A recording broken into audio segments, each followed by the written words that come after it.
Hello everyone, I'm Pastor Lerato. I just want us to watch a small clip of a message by Pastor Femi Lazarus. I honor this man of God.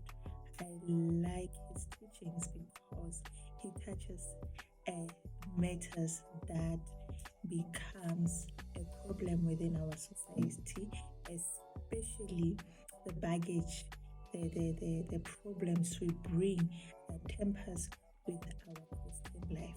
Let's listen to what he has to say. A woman is to supply care, affection, nurturing in the family. The fact that there are women that married men who used it against them and maltreated them, and the women didn't have anything to themselves at the end of the day, doesn't mean that that is the experience you are about to have. Don't import their pain. Hear their story, pray for them, but know your journey is unique. Many men too have not learned to take responsibility and play their leadership role, hence forcing a need for a resurgence. We are emasculating women. They are becoming men. Can't we see what is going on? What do you expect when women are left to fend for themselves? It's the basic role of a man to provide.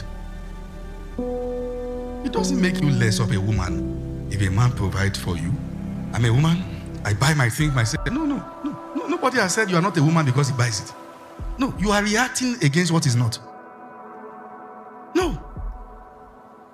Say, we this kind of women that we are, men, I pay my bills, I do my stuff.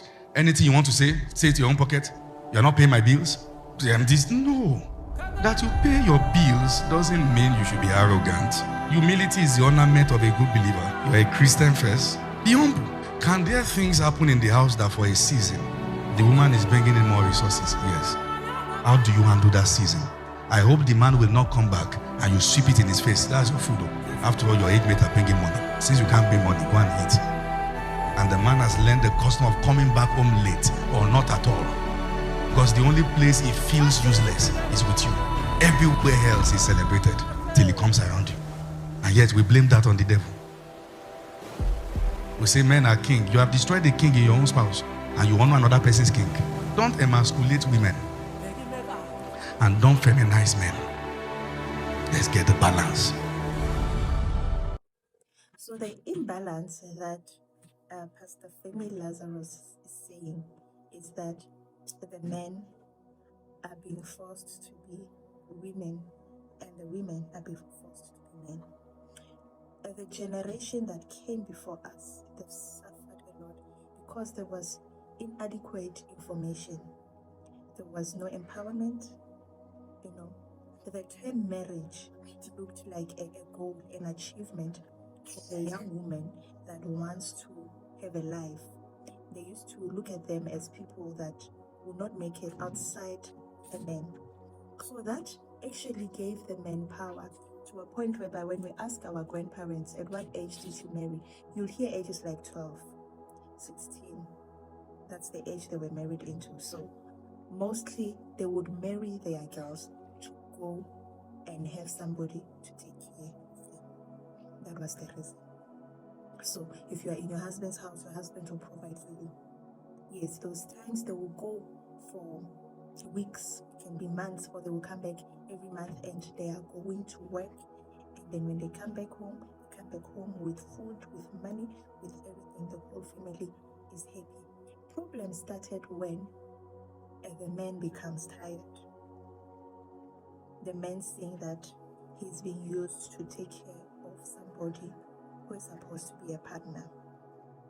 And then problem started when the woman is not being recognized anymore because all she does is to give birth, to sit at home, to cook, to eat, to gain weight, and nothing else.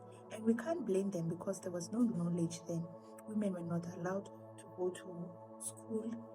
They were not allowed to go and work. Their perception of marriage was something totally different from what we have now. So as the new generation, we grew up seeing that. We grew up seeing our frustrated and tired fathers pouring out their aggression, their anger, their tiredness onto our grandmothers, to our mothers in an abusive manner. So now, for women, it became, they were forced to build that wall Even while growing up, you will hear old women, they will tell, go to school, go and work, do business, have your own money, so that a man cannot control you. It's based on their experience. So imagine us, we are now born again Christian as women. We are born again Christian as women. We go to school, we get bursaries, we finish our school, we wait, we don't have children outside marriage, even if we do have, but we empower ourselves. After empowering ourselves, no one is actually preparing the man, the king, the head of that woman that is being empowered, that is going to school, getting knowledge, becoming intellectually powerful, financially powerful, socially powerful, it's not preparing him. So now the man is stuck with a woman that has built walls to protect herself from seeing what her mother or her aunt or her sister or her grandmother went through in the hand of their spouse, the one that they took them from their homes to say, we will protect you, will provide for you, will build a home together.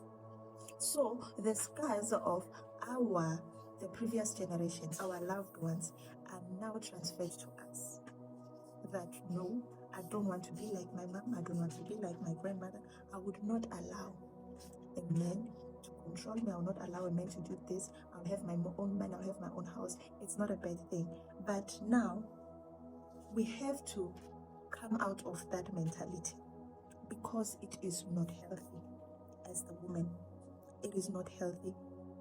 And the problem comes when now there's a man, a Christian brother, that